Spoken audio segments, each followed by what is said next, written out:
Ready to go? We rolling? Yeah. Oh, we've been rolling. This isn't our first time, guys. No. We're waiting for the intro. As a matter of fact, that is my first. Before we even officially get started, what is it like to perpetually be the pretty girl at the bar? I've never been the pretty girl anywhere.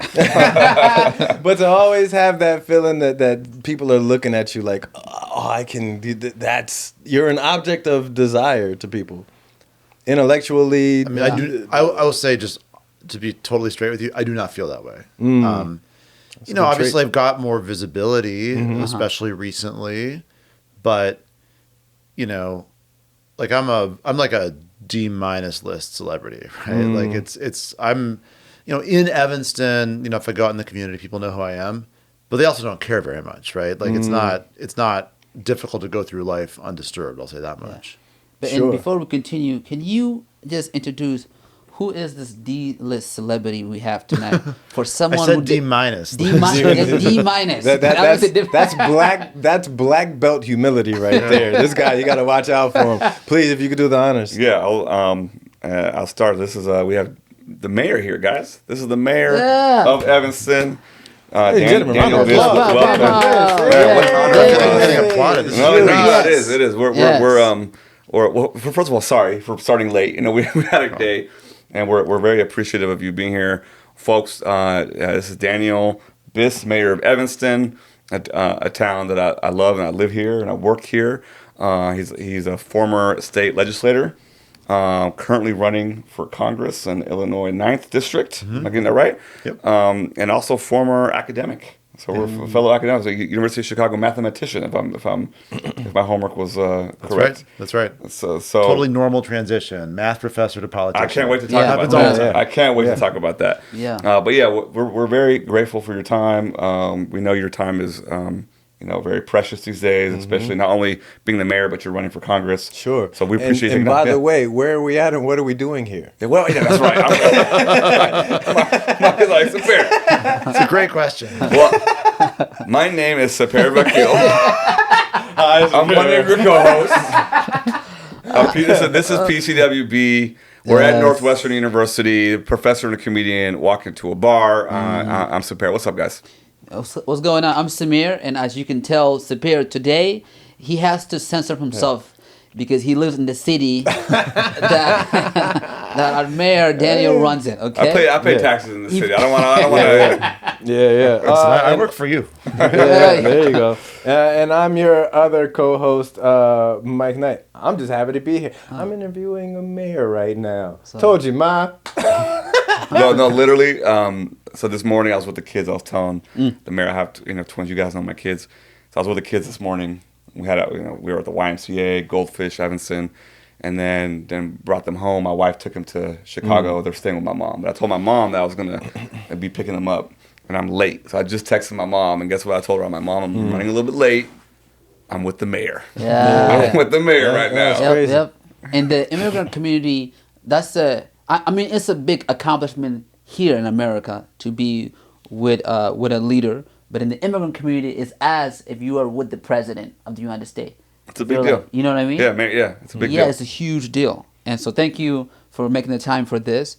And I guess also because you very vast, very different background from mathematician to now mayor and then hopefully soon to be Congress, right? My question, and you have family that are in music. Your brother does music. And so in your family, are you... Samir really did his homework. No, because mayor's a big title, right? But if you're in family and you have very specific, talent, siblings, is your family looking at you and be like, yeah, you're a mayor, that's okay. But you could have been a pianist like your brother. Oh, I'm 100% the black sheep.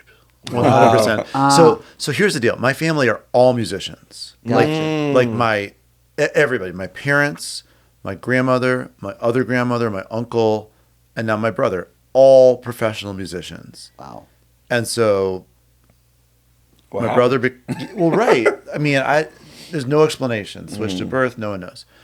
So, first I become an academic, and my parents are like, well, at least, Jonathan, the other brother, he's going to have this career where, there's no job security and his employability is at the whim of a fickle public and you're traveling all the time and, who knows what's next for you. But at least Daniel's going to get tenure and be secure. And then I had to throw that away and become a politician. So I basically twice broke their hearts. But they've come around, I think. Are there any parallels between like what you grew up, you're saturated with music. Yeah. Do you see any parallels with the choices you've made in life?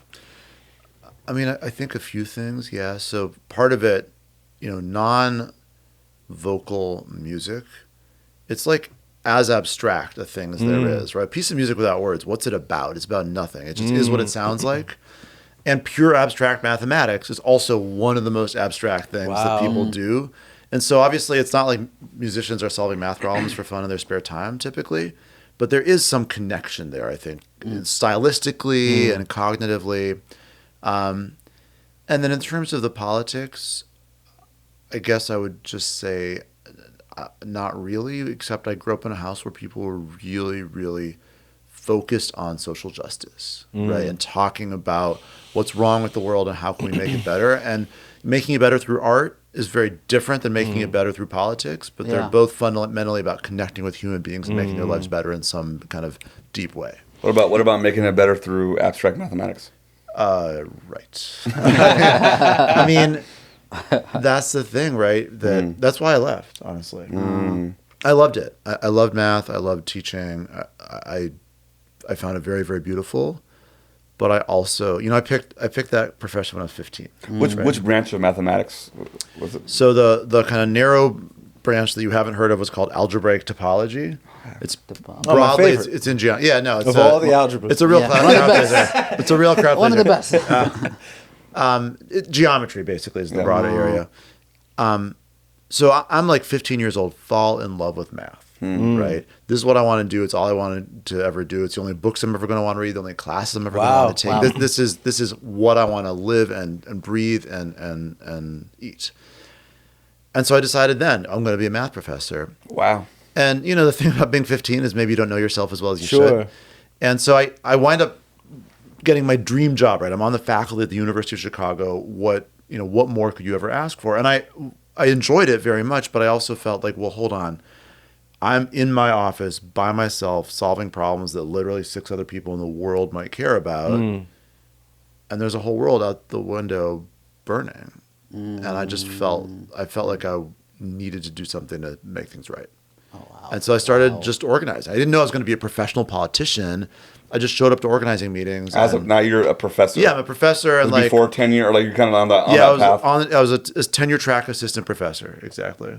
Those two amazing. don't in my mind. Those are diametrically opposed, non-tandem items. Right? Math is cold, solitary, functional, robotic, like literally a squared plus b squared equals c squared. And then politics is all soft skills and emotions and people's desires and wants and needs and the futures they imagine for their kids. How do you, like, that is for real Batman Joker like wrapped into one kind of thing. How does that happen in one person?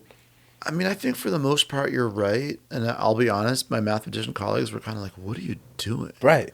And my politician colleagues are like, what were you doing? Right. So there's, I get your point. I also think nothing is as simple or black and white, right? So, a squared plus b squared equals c squared that's a formula, right? But d squared is sad. Nobody mentioned him. No. And I'm fighting for d squared. No, but math is a little bit about pushing the boundaries and asking questions you hadn't thought of, right? So a squared plus b squared plus c squared, except c squared equals a squared plus b squared, except actually if it's not a right triangle, it's c squared equals a squared plus b squared minus 2ab cosine gamma, right? Which is like a silly thing to say. But also it's an illustration of the first thing you do if you're Pythagoras is you figure out that formula. And the next thing you ask is, well, what if the conditions that make that formula true aren't true anymore? And so is there something else you can say? Is there a different way of looking at it? Is there a different question you might ask that has a different and more powerful answer? And so there's a kind of Wow. boundary pushing, almost creative dimension to math, which is not so much what's the answer, it's how do you think of the right question. Wow. Now, is that an emotionally warm, connected way to live? Sure. No, but it's a little bit less rigid, a little bit less formulaic or robotic, as you put it, than you might think of math if you're just used to the kind of like memorize your multiplication tables. Especially And like no abstract. shade. I'm saying from the outside observer. I'm not. Yeah, no, I downplaying get your point. There's a mathematicians. lot to your point, but it's just life is complicated. By the way, if you're in government and you're trying to figure out how to do electric regulation or write tax policy, it's not so harmful to also know how to think about complex math, right? There's something, just to add something to this conversation. One, I really personally relate to that story. I think your example is like just a more elegant example of something that I went through in my own life. Like I did engineering. I was an engineer.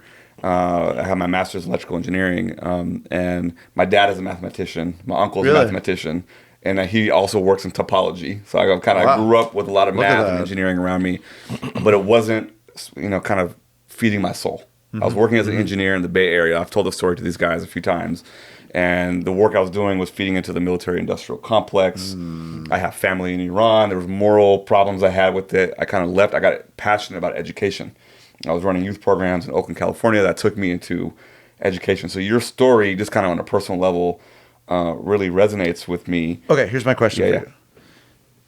I bet there are a ton of people right now listening who are doing something that's fine. They're, it's not a job that's necessarily a moral quandary for them, but they're looking at the world and saying, I wish I could do more. Of course. But they also feel trapped. Like they've got the education, they got the job they have, the circumstances they're in. What's your advice to that person? Because what you did it's very impressive.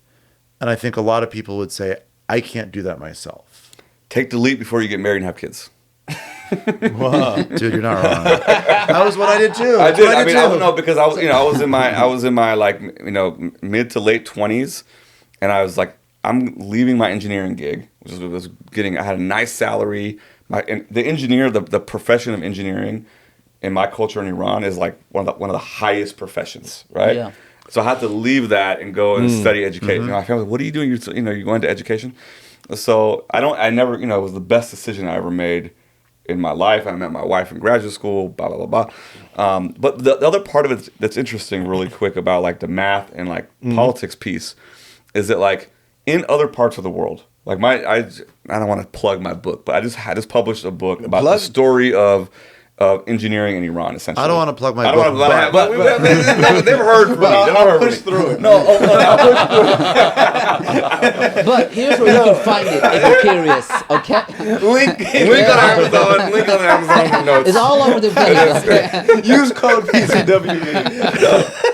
But the core of it was that engineering in Iran and math in Iran and other cultural contexts isn't perceived as this soulless phenomena that it is in America or the West, right? So a lot of people, and I'll just speak in the case of Iran, are drawn to mathematics and engineering who actually have a deep interest in politics. And a lot of the politicians and civic leaders actually have that. So you're in good company. You're basically Iranian, is what I'm trying to say. I've always hoped for that. hoped for that. Yeah, I guess I do have one question too, but because to me politics is almost like it's like starting in stand-up too, right? Because you're teaching at the university, you have a career there that you actually really enjoy, and then you switch to a whole new genre now. Samir's story too. Right.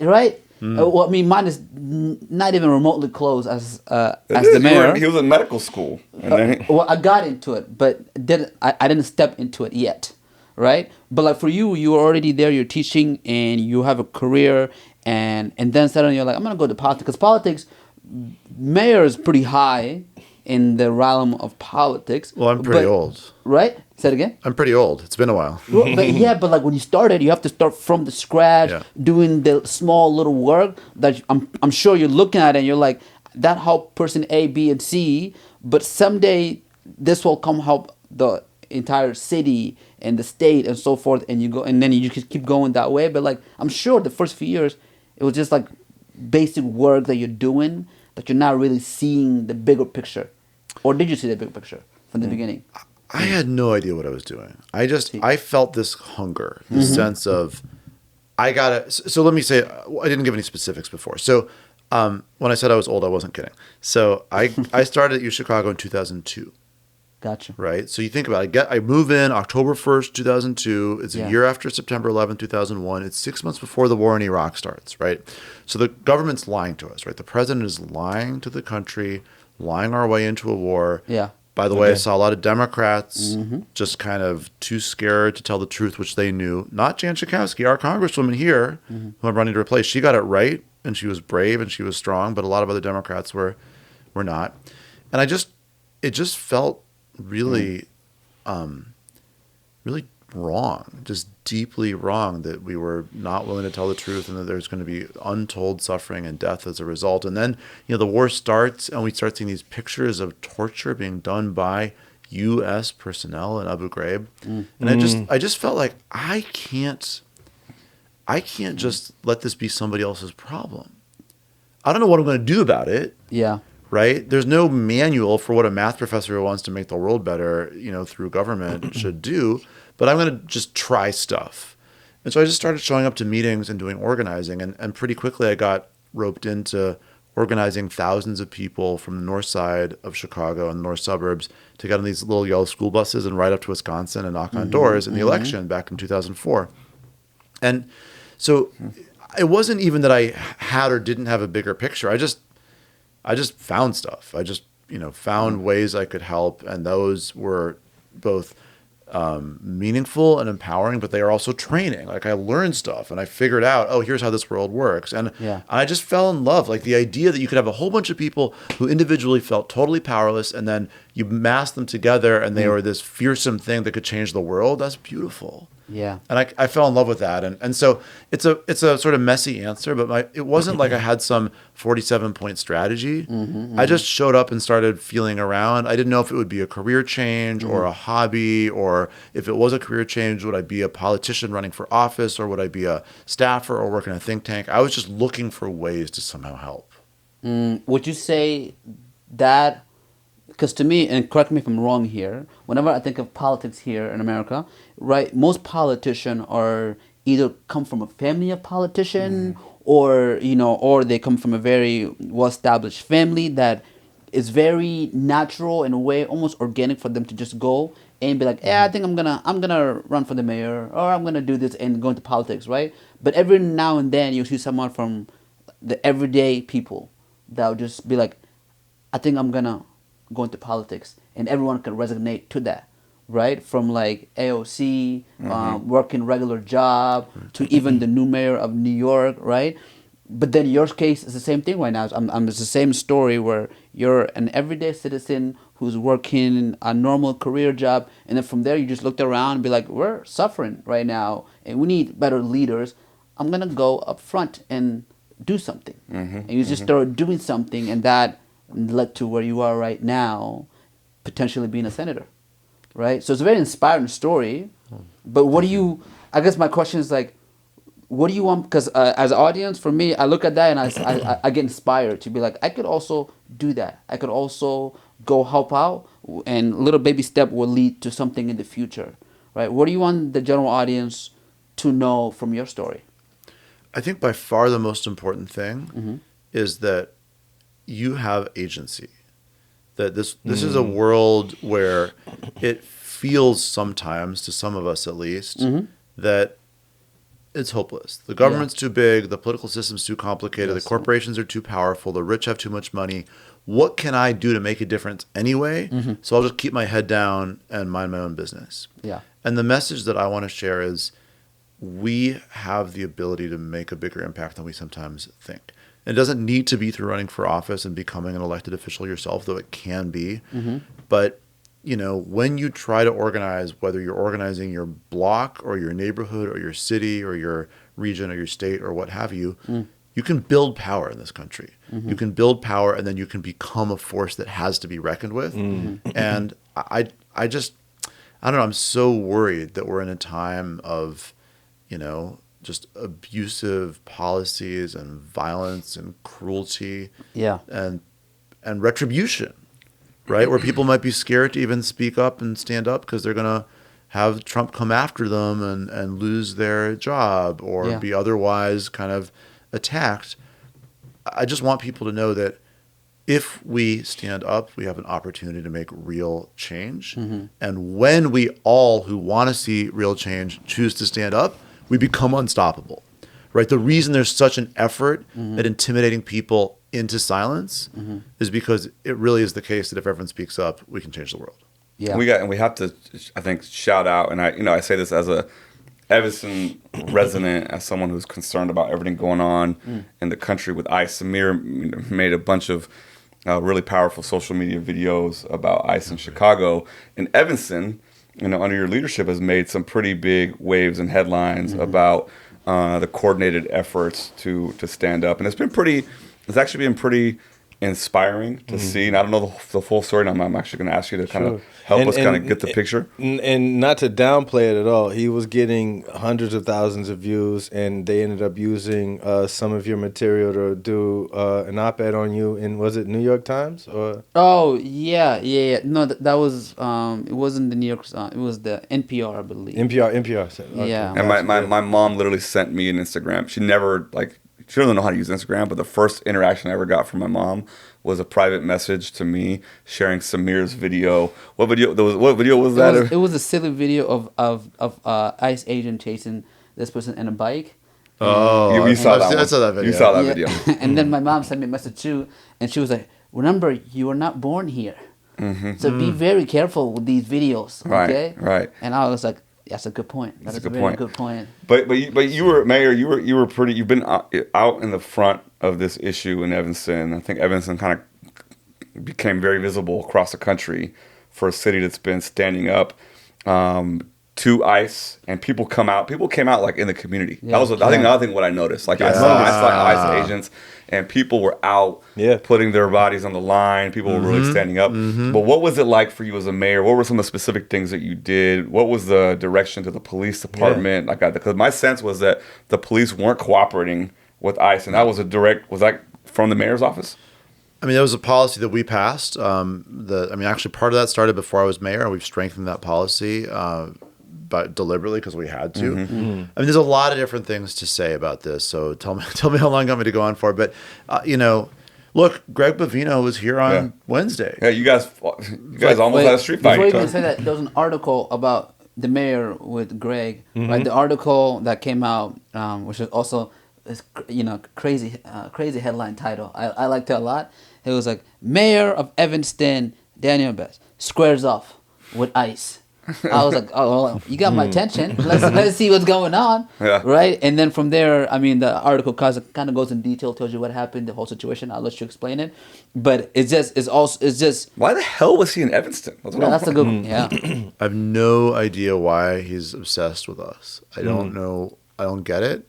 Part of it probably is because we have these good policies, right? We've passed these really strong policies to protect our people from the federal government, which is an insane thing to have to say, but that's exactly life in 2025.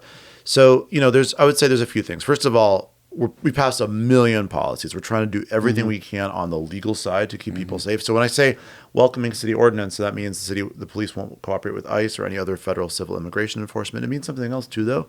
It means that we're not going to let city data be used against our residents when it comes to civil immigration enforcement. So, for example, it's like a concretely relevant thing. So, we had these license plate readers, these cameras, which are actually they're a useful public safety tool, right? So, like if a stolen car drives into Evanston, the camera picks it up, and then our police know there's a stolen car in town. Okay, it's useful.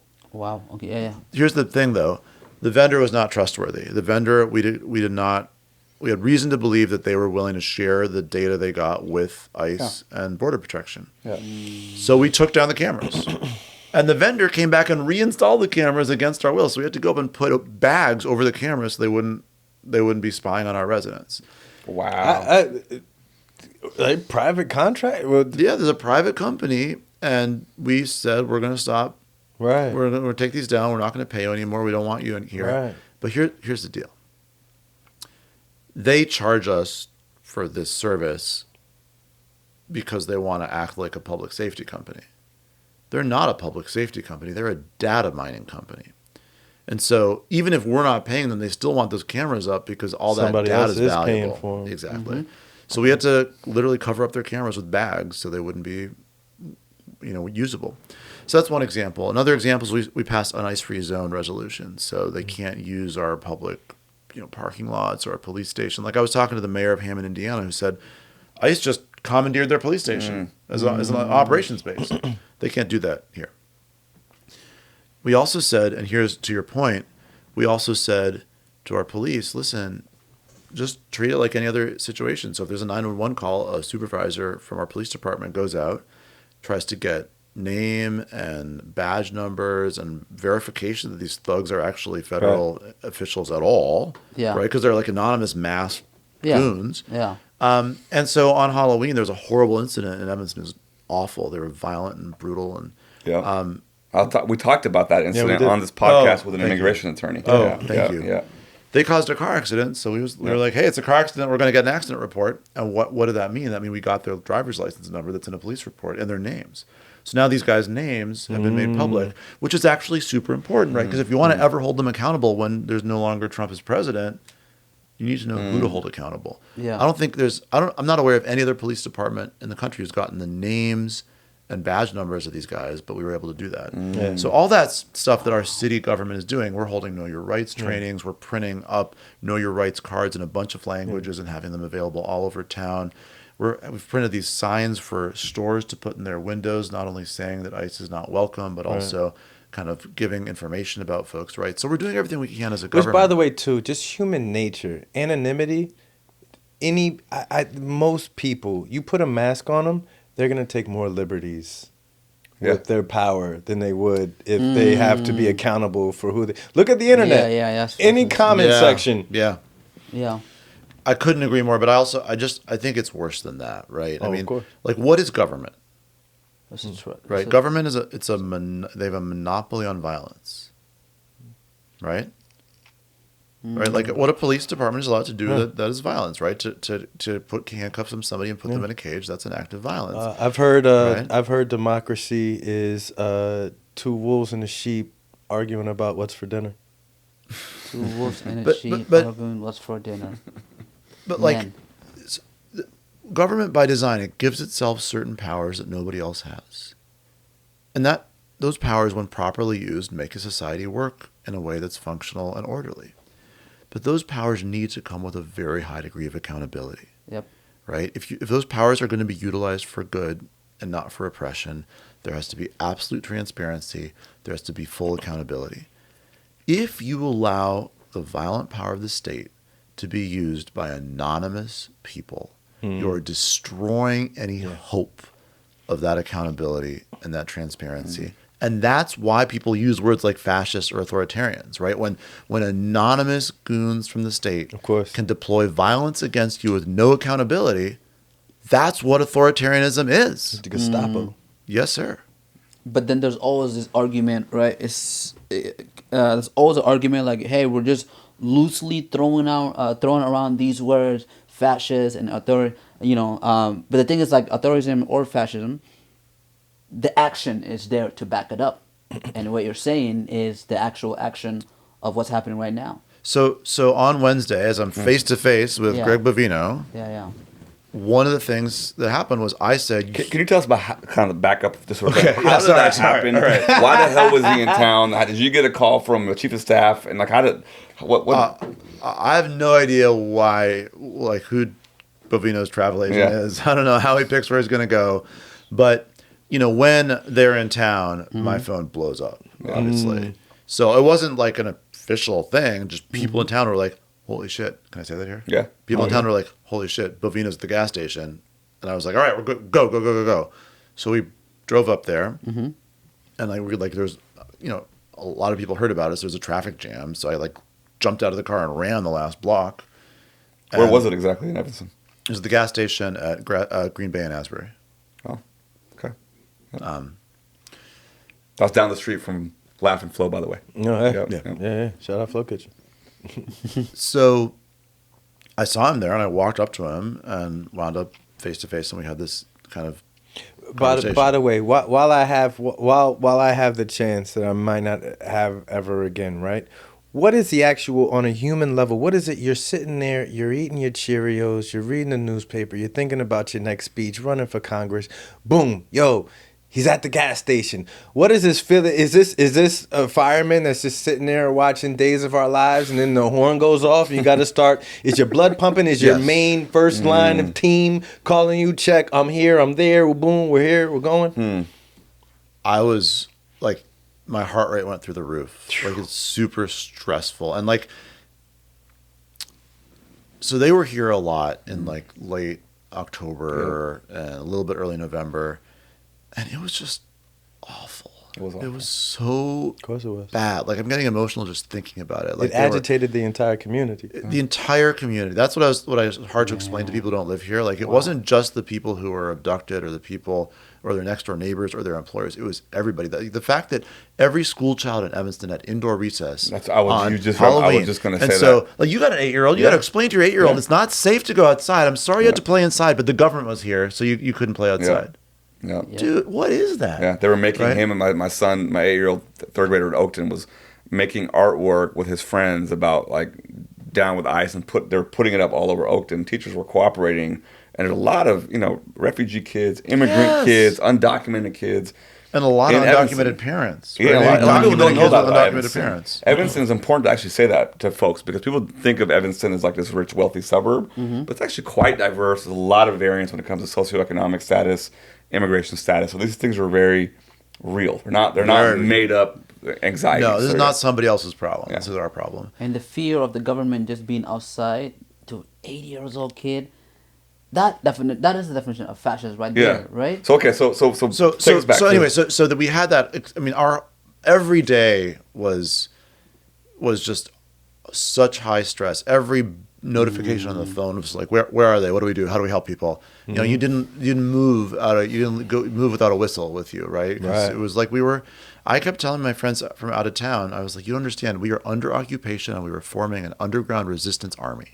That is what is going on. Wow. Here, right? And so then they left. Not that all of ICE left, by the way. There was still bad shit going on. Right. But this sort of elevated, CBP, so-called Operation Midway Blitz thing left. And the first thing that happened when my phone buzzed that Bovino's in town is I was like, oh my God, I forgot how bad this feels. I forgot how scary this is. I forgot how many people I'm worried for. And, then my heart goes up and I'm like, go. We got to get in the car. We got to be there. I'm not going to, I just feel a sense of, and again, I don't know how to say this without sounding a little bit corny, but I just feel a sense of responsibility to my people. The people elected me to be the mayor, and this monster is in town terrorizing people. Like, I got to go and at least stand up for my community, right? I have to. Right. I have to.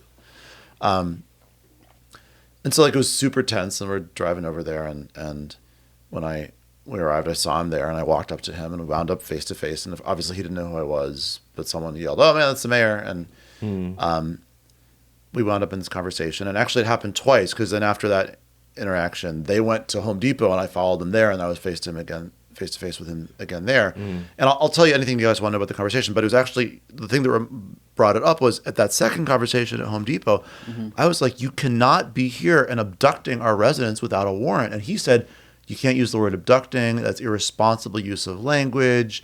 And, language. When you use language like that, it puts our agents at risk because it inflames people. And I said, first of all, the thing that's inflaming people is the abductions, not the language. But second of all, you are taking people without due process based on the color of their skin or the language they speak or the job that they are doing or all three, and then disappearing them.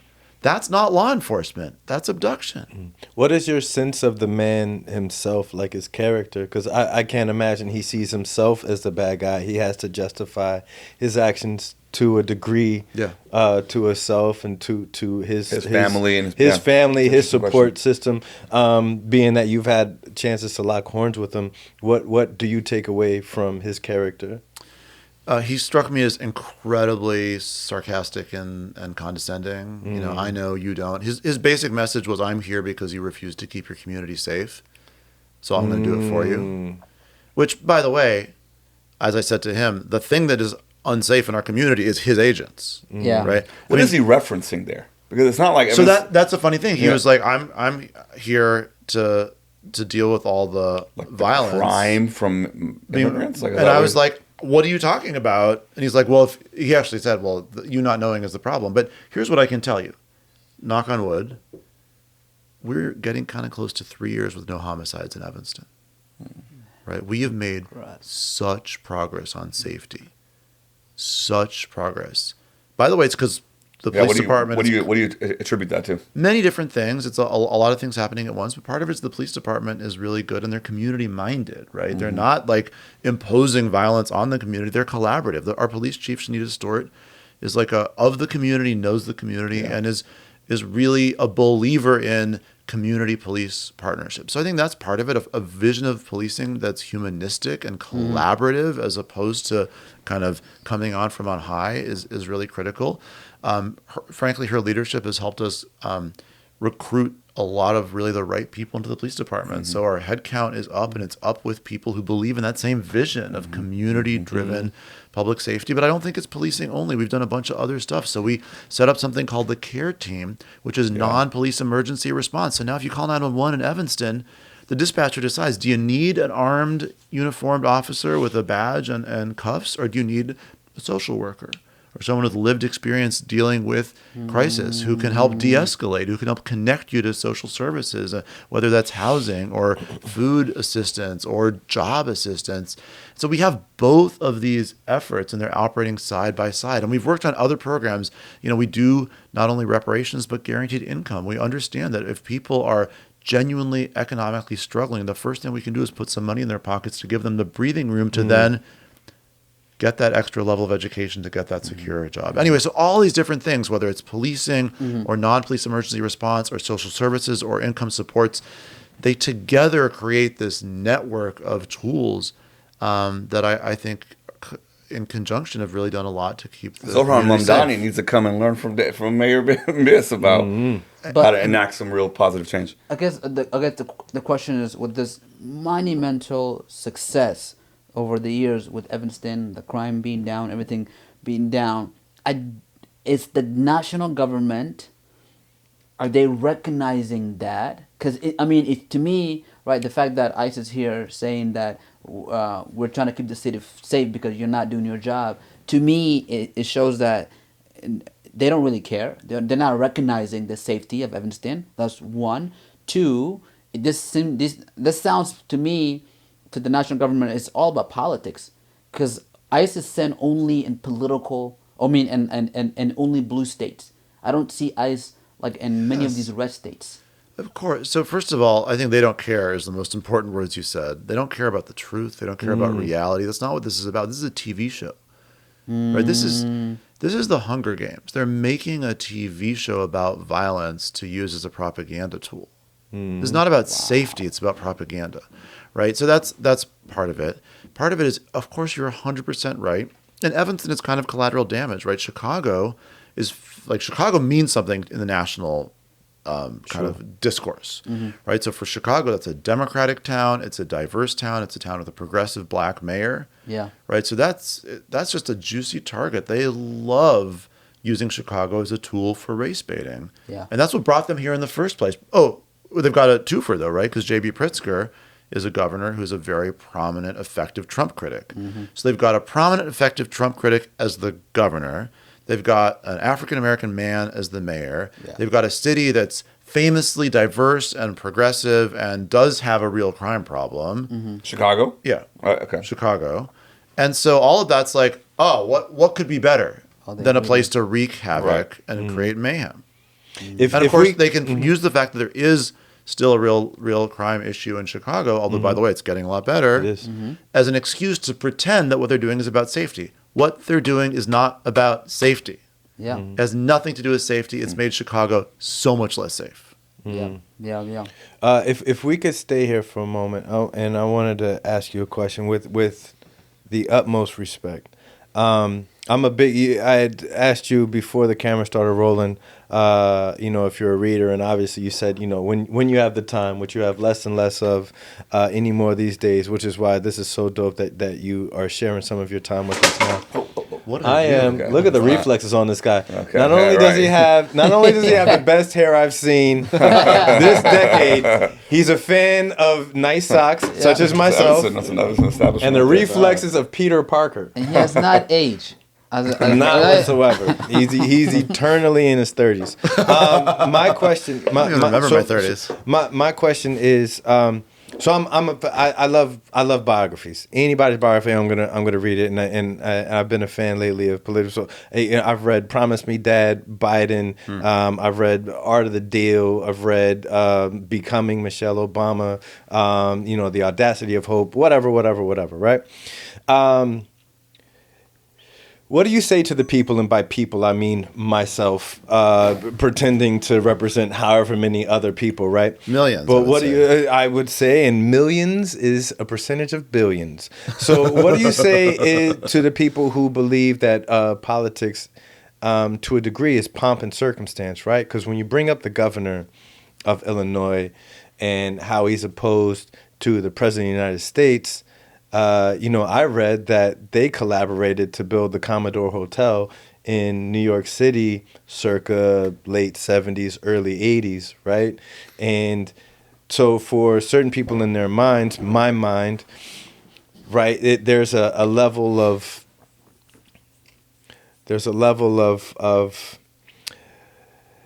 not WWF, but a level of, all right, so these guys are going to battle it out on stage, but when the cameras are off, they're off somewhere having, there's a performer. Absolutely. They're off somewhere, really, they're fist bumping, having some beers or whatever, and then they go on stage and do. Now, talking to you, tremendous passion that I could feel radiating from you, but that's not always going to be somebody like me who might be skeptical of what goes on in government.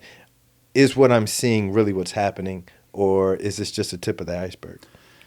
Yeah, I think that's a totally fair question. I don't know the specific example with JB and Trump from the before times. Mm-hmm. I will say I have a high degree of confidence that JB and Trump are not fist bumping behind the scenes. Not these days, sure. That I think is not fake. Mm-hmm. I've talked to JB privately about his feelings about Trump, how deeply concerned he is, and obviously for Trump is a hollow, shallow, vain man who, if you criticize him on TV, you're the enemy, and JB's done that. So in that particular example, I don't have any concerns, but I think your point is completely legit. And I'll start by answering by talking about one of my favorite political biographies, which is the so far 4-book series. Hopefully, it's going to be 5 if the author holds on for long enough. Books about LBJ by Robert Caro. So it's a 4-book series that takes you basically up through I think the summer of 1964, and then book 5 is supposed to be like his full term as president. It's the incredible just writing and analysis of political power and change.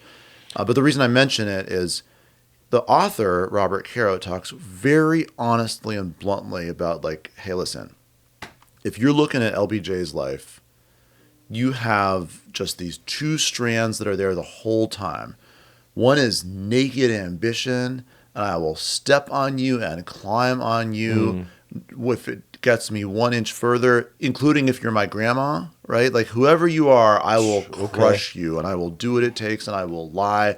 I will try to enrich myself on the way, and I will make excuses for the war in Vietnam and cut deals. Was that the Lufthansa? Or is that no, I'm listening, I'm sorry. And cut deals with with racist Southern senators to continue segregation. I mean, all of it from A to Z. And I will make incredible change. And then I will do all this to become president, and then use the power I've got as president to push through the Voting Rights Act and the Civil Rights Act and create Medicare. And when people ask me, isn't this too risky? I'll say, well, what the hell is the presidency for if not to do good? And I will remember the times that I was in my 20s as a young man on the Rio Grande in southern Texas teaching dirt poor Mexican immigrants in a schoolhouse with no heat and no electricity and no modern textbooks. And I will remember their stories and carry them with me. And you can be a soulless, seeming, ruthless political hack and also do real good. And those, you don't understand LBJ if you only tell one of those two stories. You got to tell those stories together if you want to really understand him. And so I look at politics and I feel sick. I'm obviously Donald Trump's our president, but putting that aside, I see corrupt deals and I see frustrating compromises and I see all kinds of. The tip of the iceberg, I think, was an excellent phrase. I see, there's a show for the cameras and all kinds of other shit going on below the surface. And then I look at the number of millions of people who have health care because Barack Obama was president. Right. Now, and those are people who wouldn't be alive now in many cases, right? And so the fact that there's ugliness there and sometimes even real corruption there doesn't change the fact that it is actually an instrument to do good and make change. Absolutely. And as long as that's the case, I'm in. You're in. Is this one of the more bipartisan times in American politics? Because next year is what, the 250th birthday of America, right? Yeah, I mean, July 4th, 2026 is the 250th birthday of the Declaration of Independence. Sure. So there's definitely been more bipartisan. There's been a whole civil war here, but is this one of the more abrasive times in American history that you're aware of? I think so. I mean, obviously, like you said, not the most. There's been a literal shooting war, but I think the extent of the polarization is really, really extreme. There's these funny stats about if you ask people how the economy's doing, like people who don't vote will give you an answer that's like how the economy's doing. But people who do vote, if they're Democrats, they just say it's good when a Democrat's president and it's bad when a Republican's president, and vice versa. Like, in other words, people's view of the world is totally colored by what team they're on. Yeah. And that makes it really, really hard to have conversations across difference because you're just living in different fact universes. I think social media is a big part of the problem, right? It makes it possible for people to just live in different bubbles that don't even know how to communicate with each other. And I worry about that. I'm a super progressive guy, and I don't. That's who I am. That's and you're hopeful. You're hopeful. I'm hopeful, but I'm also interested in talking with people who are not super progressive. And if you and I agree 1% of the time and disagree 99% of the time, that 1% is an opportunity for collaboration. And I love building that kind of bridge. We talk about that a lot on this podcast. Mike and I talk about this offline all the time, but just about the importance of doing that. Some people have easy access to different opinions. Like my family is very divided politically. Mm-hmm. So I get, just by going home for Thanksgiving, I'm going to get the different viewpoints. But I've learned, especially being in a university environment, that a lot of people don't have those kinds of, that access to echo chambers. Yeah. A lot of people have, groups of friends. And I'm probably on all sides of politics. But I do want to ask you, Mary, and I'm sure people a lot of our listeners are Northwestern based and Evanston based, and I want to just kind of get pick your brain a little bit as how long have you been mayor of Evanston now? A little over 4.5 years. 4.5 years. Wow. So I this is my 8th year living here. I love the town. We're glad you're here. Yeah, I love the town. I live in South Evanston. Shout out South Evanston. Something, and I'm also a professor at Northwestern where this podcast is based. Right. I think it must be such a unique experience to be a mayor of a town that has such a big and powerful institution like Northwestern. If we can kind of get into a little bit like the vision, I'm actually curious because as I got here, before I could even unpack the boxes, right?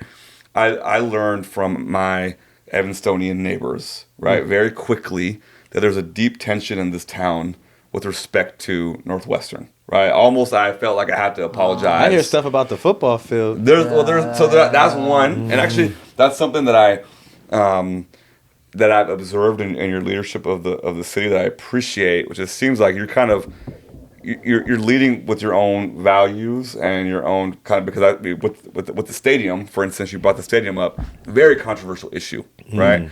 And before we get into the stadium or get into some of the recent stuff, I'm just curious to know like your vision of what's the proper relationship between a city government, the Evanston's government, and Northwestern University, right? And then there's all kinds of special cases. Yeah. The stadium, the recent settlement that the university did with the Trump administration, which you were a vocal critic of, which I agree with you on. But like, what's the right relationship? Yeah. Where are there models that you're drawing from? How do you think about like constructing that right? It's a great question. I love the way you phrase that question. I appreciate it. And I'm happy to get into the other stuff, the details too. But I think that question of like, what's the point here? So let me just start super high level. Northwestern wouldn't be Northwestern without Evanston, and Evanston wouldn't be Evanston without Northwestern. Wow. That's a bar. We are our best selves when the other institution thrives. And part of that's just obvious look around. Part of it's the history, right? I mean, Northwestern and Evanston are institutions that came into existence together basically 150 years ago. And so when I say we as a city are who we are because of Northwestern, I mean, we're an unusual town, right? There's a million suburbs of Chicago. We're different than the rest of them. And one of the things that creates that difference is Northwestern. Because we're a college town, that makes us more activisty, that makes us more diverse, that makes us more kind of socially engaged. It makes us more progressive, probably, right? There's a reason that Berkeley is what Berkeley is, right? And so it's in our DNA.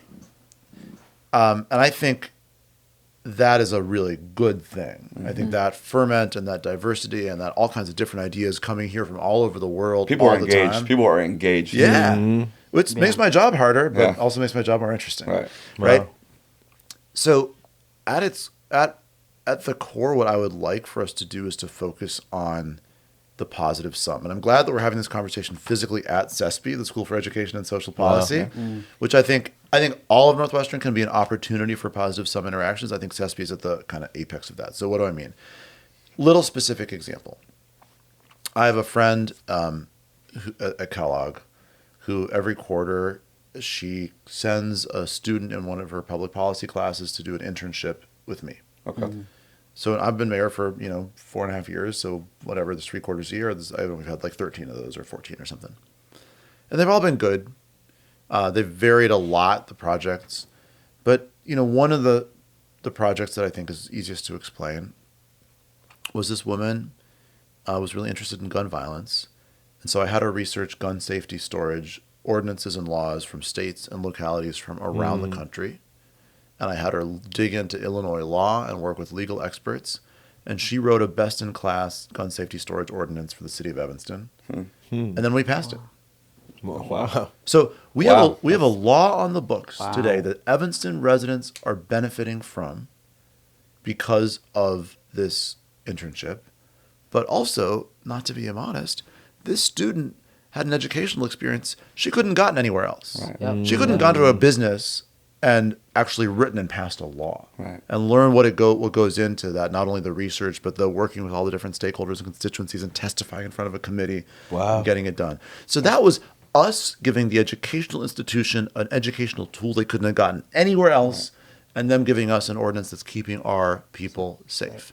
Like, that's a win. That's fantastic. Win. Yeah. And that's that's a great story. It would have been a little bit better if the student came from CESP, but it's still But CESP is full of people with ideas, studying policy, and we just need to have constant contact between the city government and Northwestern so that all the opportunities like that are unlocked. So that I think should be a baseline. Are there other political leaders that have came out from Northwestern that are political leaders in Evanston right now? I mean, actually, it's funny you mentioned the stadium. Part of what was so controversial about my interaction with the football stadium is that I cast the vote that passed it. I don't vote very often. We have a 9-member city council, so there aren't ties very often.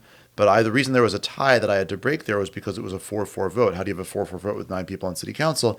One of our city council members is an employee of Northwestern. Wow. So it would have been a conflict of interest for him to vote, so he recused himself.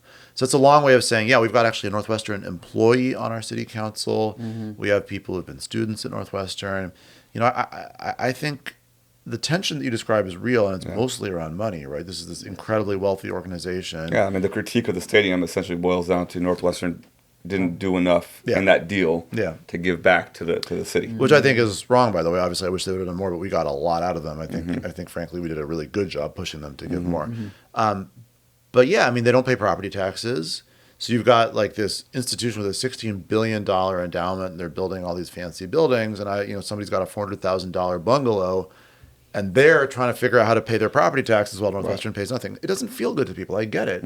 Now, that's not Northwestern. I mean, that's Northwestern's fault historically, but nowadays Northwestern has this right enshrined in law. So you don't sort of blame them for not wanting to give it up. Yeah. And the right is not conferred by the city government. It's conferred by the state law and the university charter and the state constitution. So we can't repeal it. So it's like the university's not going to give it up. I can't demand they give it up. And so we're just in this situation where they have this extraordinary right, and that rubs people the wrong way, understandably. Well, I think you said it best when you started, where you said, Evanston does better when Northwestern is doing good and vice versa. If I could ask, a mind-boggling job you have, right, to try and be everything to everybody or whatever it is that they need and make an entire town, city feel like individuals when you speak to them. How do you balance the more mature members of your constituency that want to keep everything in their world secure along with the young members of your constituency that want to take over the world and shape it to be what it's supposed to be in the future? Sorry, before you answer, I'm really happy you asked that question, because another layer to the pushback on the stadium, right? There was one part of it was that we already touched on. They're not enough coming back from, or at least that was the argument.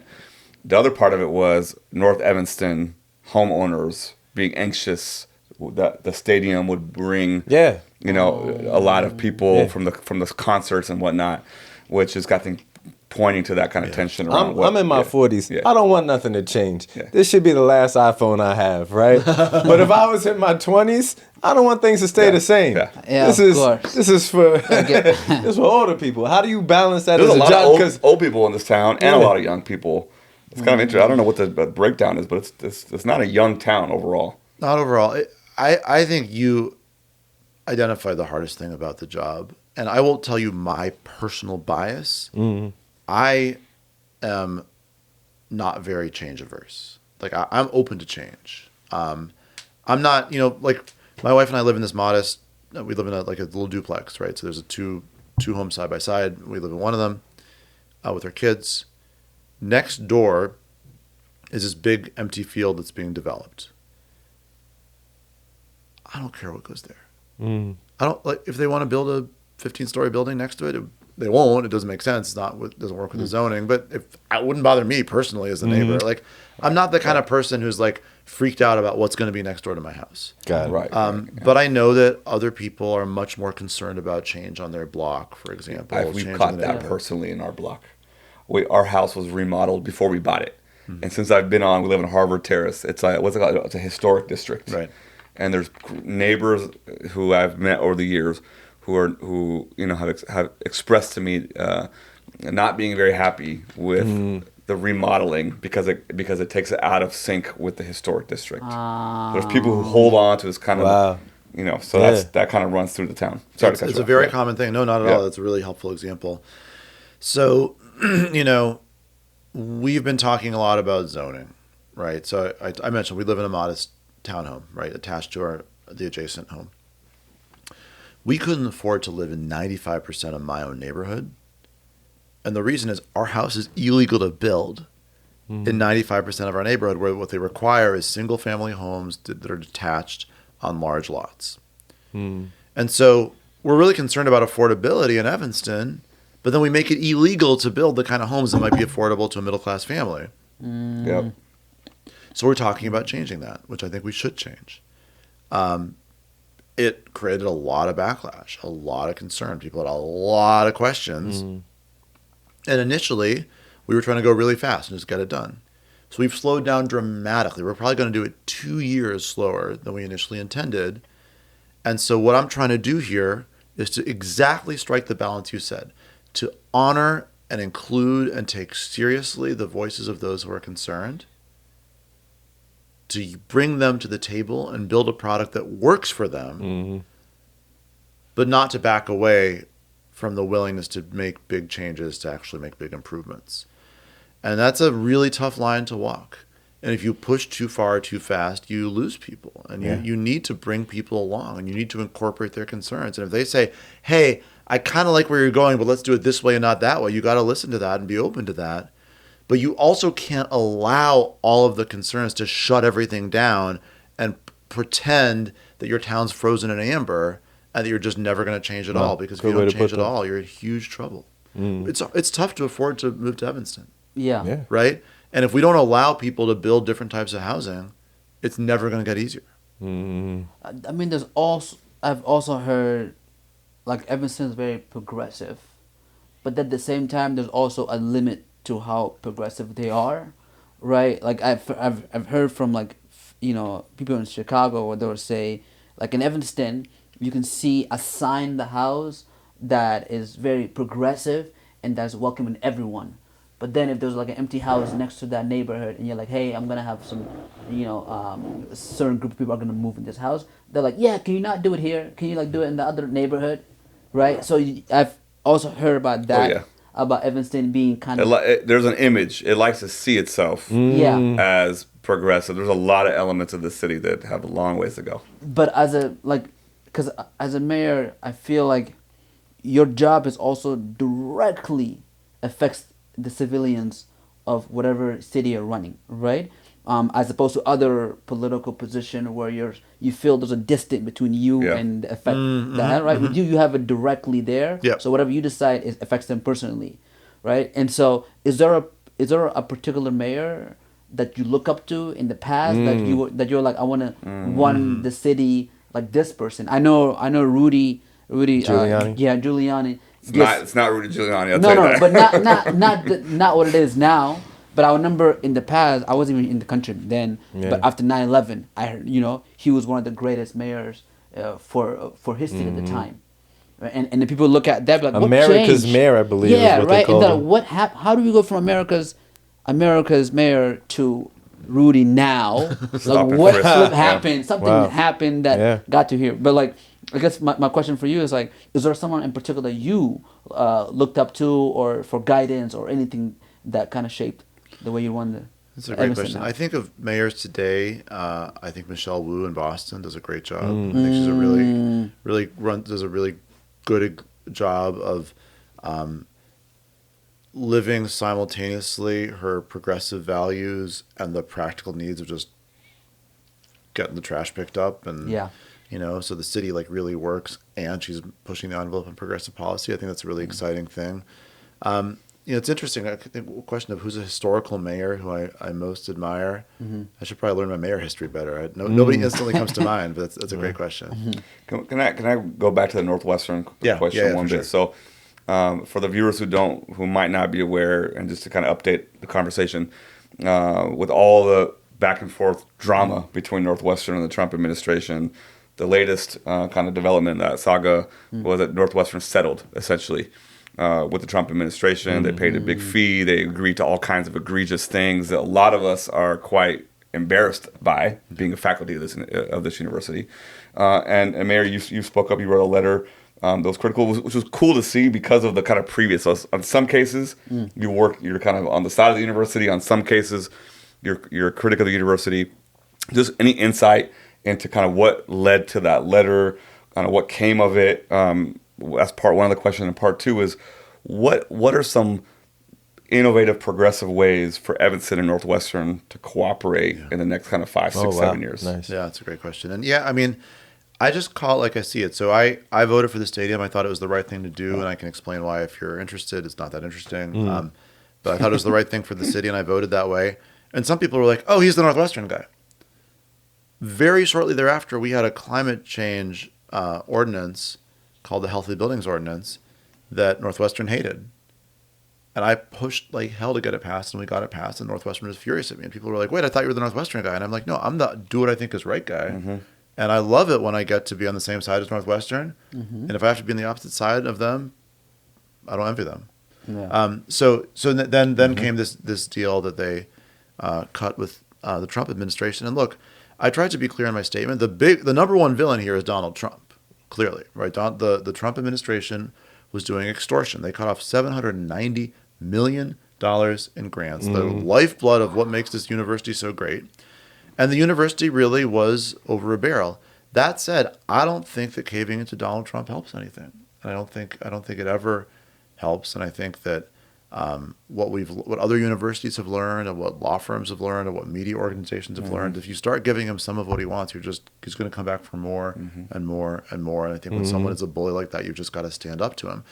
Now, I wrote that letter because part of this agreement was kind of about us. Talked about collaboration with local law enforcement, and I was like, well, hold on.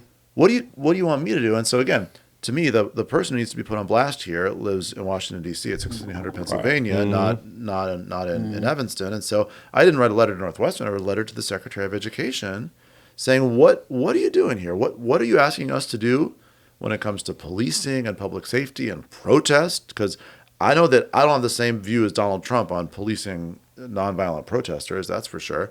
And what is going to be the impact on our community of the immigration enforcement components of this deal? And by the way, you're cutting off gender-affirming care. Well, our residents rely on Northwestern for health care in many cases. Now you're going to be taking critical life-saving health care away from our residents. So I wanted clarification. You'll be surprised to learn I've not heard back. Wow. And to be extremely considerate of your time, because out of more than all the people in America, somebody in your position, your time is extremely precious. I wanted to ask you, what is also a two-parter? What's one of, if not the thing you love the most about this town, and what's one of your proudest moments you've had in office, whether it be an achievement or something you were able to accomplish, or just in regards to your position here? And just to add even to that, one last question too would be, what is something that you're looking forward towards? That you I know it's a very bleak times in the world of politics in America in general, but if as Mike said earlier, you're a very hopeful guy. Right? So then what is something that you look forward towards that you're optimistic about this city? I'm going to answer your question first, because my answer for your question is a little bit more technical, and so probably less of a fun note to end on. But I really look forward to finishing this zoning work. And here's why.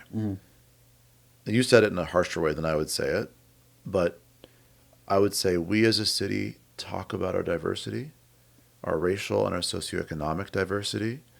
We talk about being welcoming to everyone, but our housing prices and our housing policies don't always reflect that.